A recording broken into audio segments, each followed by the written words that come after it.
Hi, everybody, and welcome to Heel Heat. My name is George Coles, and on this episode, we're reviewing AEW All Out from 2022. If you haven't seen my shows before, we review everything on a 1 to 5 scale, 1 being the worst, 5 being the best. Let's jump right in with the 0 hour. First match for the AAA Mixed Tag Team Championship, Tamelo and Sammy Guevara going up against Ortiz and Ruby Soho. I liked this. I liked how they started the match from the interview in the back. I really liked Ortiz's gear in the match. This was a fun opener.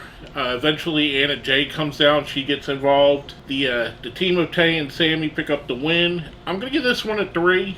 I thought it was a good opener.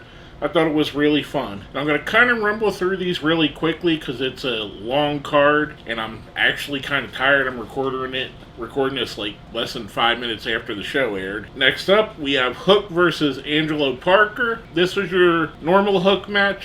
Parker gave him a little more offense than we've seen Hook's opponents give before. Although Hook does pick up the win with the Red Room, which is the Taz mission. Hook does pick up the win here. Afterwards, we get Matt Menard getting involved, which brings out Action Bronson from the crowd, which if you're not familiar, Action Bronson's the person who raps Hook's theme song. I'm going to give this one a 3. I thought it was a good one. I thought it was a good match. I enjoyed it again. 2 decent matches on the pre-show so far. Next up, we get a match for the All-Atlantic Championship. We have Pac defending against Kip Sabian. I like this match. I thought this was a really good match. The one problem I do have with this, Pac does pick up the win on it. The one problem I have, I don't know that after a year and a half, I would have Kip's first match back with him losing. If you were going to build to this, let's build it to the next pay-per-view. Let's let Kip get some wins. To me, that was the only letdown. I did enjoy the match, though. Pac did pick up the win. I'm giving it a 4. Right afterwards, we see Orange Cassidy come out, which Pac says, no, you're not going to challenge because you're a joke, which is kind of funny. Going from that to our main event of the 0 hour, the last match of the 0 hour, a rematch between Eddie Kingston and Tomohiro Ishii. Again, I thought this was a really good match. I really enjoyed this. This was fun. Really hard hitting between the two of them. They were murdering each other with strikes all the way through the match, slaps and chops and punches. This was a really fun match.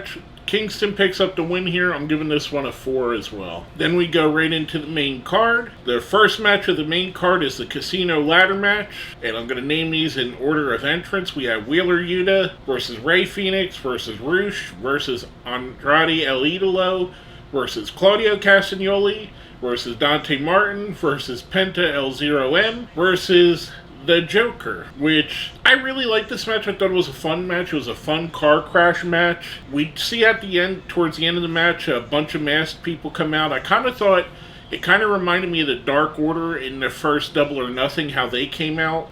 We had all the masked men come out. One of them grabs the championship before the Joker could come out. The masked men end up being Stokely Hathaway, W. Morrissey, the Guns, Colton and Austin, Ethan Page, and Lee Moriarty, which have all seemingly joined a faction with Stokely. Then the Joker comes out, and I can't believe they got the Rolling Stone song. That had to be a hell of a thing to clear, a hell of a thing to pay for. Joker picks up the win.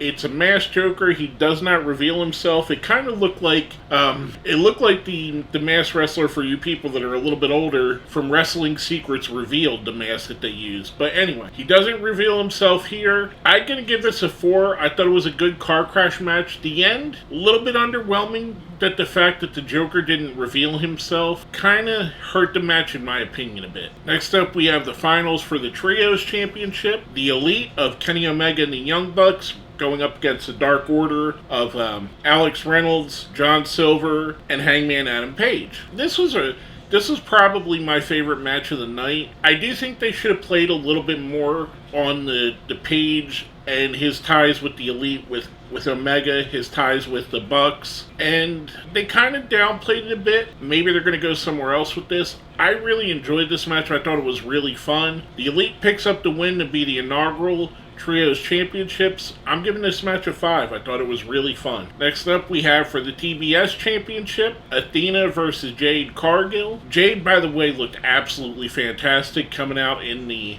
She-Hulk gear and half-painted green. She's a star. Jade is a star. There's no way around it. This match, though, did fall a little bit flat in my opinion. Jade does pick up the win here. I'm giving this match a 3. Like I said, I feel like it fell a little bit flat, and we're kind of going to get into that theme a bit here before I don't want to overshadow. From that, we get a video of CM Punk entering with Ace Steel and Larry, his dog, which then leads us to the next match, another Trios match, which, why is this Trios match more important than the Trios Championship? Why is it higher on the card? Anyway, we get the Motor City Machine Guns, Alex Shelley, and Chris Sabian, and Jay Lethal going up against FTR, Dax Harwood, and Cash Wheeler and Wardlow. I really enjoyed it. I thought this was another fun match. A little bit underwhelming, much like I said with the TBS Championship match. There started to be a trend here. This felt a little bit on the sloppy side, and with the people that are involved, it's kind of surprising it was that way. I would have much rather have seen, and this is no knock on Lethal or Wardlow, who I like, I would have loved to see a Machine Guns versus FTR match, kind of a old guard versus the new guard, one of the great tag teams of the 2010s versus one of the great tag teams of right now. We didn't get that. We got this. FTR and Wardlow do pick up the pin. Wardlow does the Powerbomb Symphony to Lethal. Afterwards, Satnam Singh and Sanjay Dutt get involved, which brings out Samoa Joe, which also brings out and Sanjay Dutt is wearing a shirt mocking Dax, saying to fight like a little girl, which at the beginning Dax's daughter came out with him. His daughter's named Finley, so she comes out too. The faces get the upper hand. FTR, Wardlow, and Joe. They corner Sanjay. Sanjay's laid out. Finley Harwood, I'm gonna call her, gets a pin on him, so they count that for a 3. That part was kind of fun. The match itself was a little underwhelming. I'm going to give that one a 3. Next up, we have Ricky Starks versus Powerhouse Hobbs. Another match I feel like it underwhelmed. I feel like this was quick. It was a lot faster than it should have been. I think they should have done more with this. If they were going to go this route, this could have just been a match on Dynamite or Revolution. Hobbs does pick up the win here, which I'm happy for. I like both of these guys. I think they're fantastic wrestlers. Hobbs picks up the win here. I'm giving this one a 3. Next up, we have the match where I thought it was a really good match.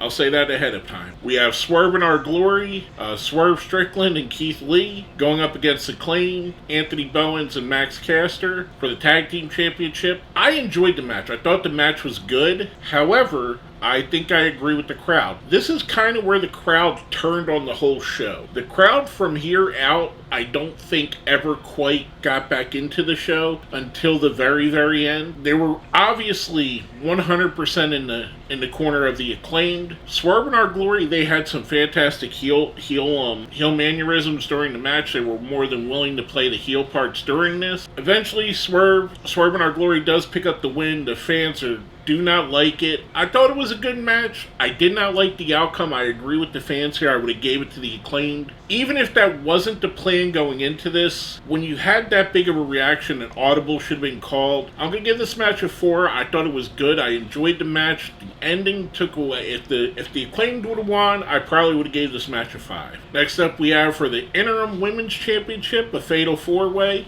We have Toni Storm against Hikaru Shida, against Britt Baker, against Jamie Hayter. This is another match. The crowd was fully for Jamie Hayter, and I could see why. She's someone I really enjoy. All of these women are fantastic wrestlers, but when you get someone like Hayter, who organically is getting over, is not getting, force-fed down our throats, to which some extent, and it's no knock because I love Britt Baker, I feel like Britt Baker is being forced to be the face of that division, and a lot of fans are turning on that. They're wanting Jamie Hayter. They're wanting other people. This match was a little bit on the sloppy side. There was a couple things. The Hikaru Shida fake injury, that was a little silly to me.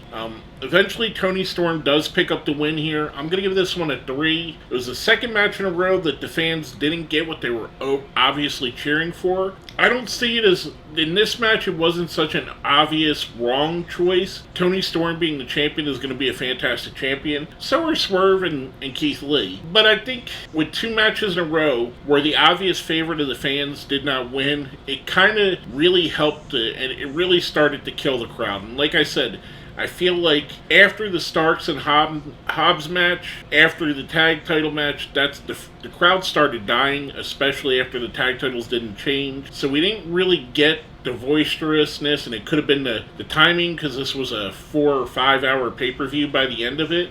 Almost 5 hours, and they probably been sitting in that seats almost 7 if there was a 5-hour show. So yeah, I could see why they started getting restless. I could see why when people aren't winning that they want to win, they kind of turn on it. Next up, we have a grudge match, Christian Cage versus Jungle Boy. Before the match, Luchasaurus comes out and attacks Jungle Boy, which gives Christian Cage the upper hand the whole way. This was basically another match that should have been probably saved for Dynamite. This felt more like a Dynamite match than a pay-per-view blow-off match. Oh, did I give the women's match? I gave a 3, by the way. I don't remember if I said it. I'm very tired right now. So, Christian and Jungle Boy, not much of anything. Christian does pick up the win, Christian Cage.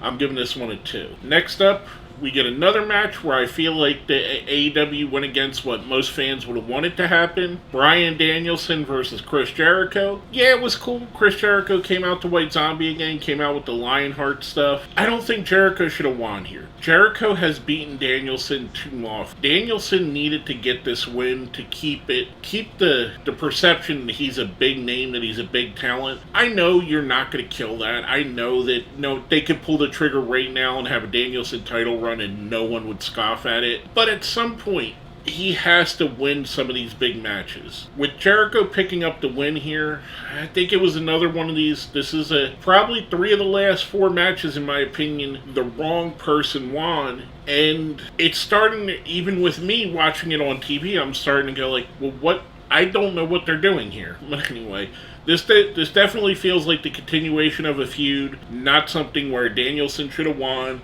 and Garcia should have sided with Danielson. I'm giving this one a 3. I thought it was good. With the guys involved, it should have been a lot better. Next up, we get the House of Black, Malachi Black, Brody King, and Buddy Matthews, I'm sorry, going up against Miro, Sting, and Darby Allin. I like the story they started to tell, but they went away from it too quickly, with Miro wanting to go against the House of Black all on his own and not wanting to tag out. They went away from that too quickly, in my opinion. They should have stayed with that a little bit more. I like that I feel like the House of Black, and I know there have been some rumors about Aleister or Malachi Black wanting his way out of AEW. I feel like they're treading water here. I think that they're not being used to their best potential. I don't hate the fact that they lost to the 3 guys they did, which obviously Miro, Sting, and Darby Allin pick up the win here. I don't hate the fact that they lost. I do hate the fact that they seem to lose all the time. You should make this a much more impressive and a better team with a better record, in my opinion. And if Malachi is frustrated, I definitely understand this. Sting missed Malachi. They could have definitely said something on commentary about he learned that from the Great Muta way back in time. Anyway, I'm going to give this one a 3 again. Like I said, this show started really underwhelming towards the middle and the end of it. Now we're going to go to the main event for the AEW World Championship. Jon Moxley defending against CM Punk. CM Punk came out in white pants, which we know usually if you see somebody that doesn't normally wear white wearing white, they're going to bleed. He bled buckets. Surprisingly, Mox didn't bleed. This is one of the few matches that Mox hasn't bled in. I rather enjoyed this match. I had no idea where they were going to go from Mox destroying CM Punk just a week and a half ago till here. I didn't know what they were going to do with the story. I thought the story in the ring was great. I feel like the build-up should have been better. This should have been an arc where Punk fights his way back. It shouldn't have been a week and a half later he gets back to this point. All that being said, I thought the match itself was fantastic. I think the story is being told, how Moxley was wrestling, how Punk was wrestling. I really enjoyed this. Punk picks up the win here, and the crowd has a somewhat milder than I thought they would have reaction. Then we get the lights go out, which, is a trope now on AEW. They seem to do that even more than just House of Black. Lights go out, we hear a recording of Tony Khan leaving sounds like a message on a machine, which it's obvious who it's to. Then we see a little bit of a CM Punk interview from way back in Ring of Honor when he had the Summer of Punk there, saying that he was the devil. Basically the lines that he stole from I believe it was Usual Suspects. It might have been something else even before that. Which leads us to the Joker from earlier, unmasking. And we have MJF back. And the crowd went insane for MJF. It was kind of strange hearing a Chicago crowd being that much behind MJF and that much behind the comeback when their guy, CM Punk, just won the championship. It was nuts. I mean, it was perfect. They got the reaction I'm guessing that they wanted. All in all, I give the match a 5. I add that in there. That was a great way to go off the air. A lot of junk in the middle. Overall, I'm going to say this was probably my least favorite AEW pay-per-view to date. There was a lot. These long pay-per-views really, I don't think it's the way to go. They could have trimmed this down to 10 matches, made it a 3-hour card with a 1-hour pre-show instead of a 4-hour card with a 1-hour pre-show. I think 5 hours of wrestling is a little much to ask, even from your biggest wrestling fans like myself. No matter who you're going to put out there, it's going to start getting tiresome. You're going to start getting bored. Your energy starts losing. And this is me sitting here. I wasn't one of the people that sat in a theater or went to the show. I can't imagine how tired they were. All in all, I'm going to give the show overall a 3. There's some really good highlights. The Joker, MJF coming out, Punk winning back, I thought was a great match. The Casino ladder match, I thought that was really good. The Trios Championship Finals, I thought was really good. Kingston and Ishii was awesome. Kip Sabian and Pac was a really good match. I really liked the tag match, even though I didn't like the finish. But some other stuff on the show was a little bit underwhelming. Like I said, overall, I'm going to give the show a 3. I thought it was good. Could have been a lot better. With all that being said, smash that like button, share the video, subscribe if you haven't, and if you made it all the way to the end, let's put Joker in the comments for MJF coming back. My name is George Coles, and this has been my review of AEW All Out 2022.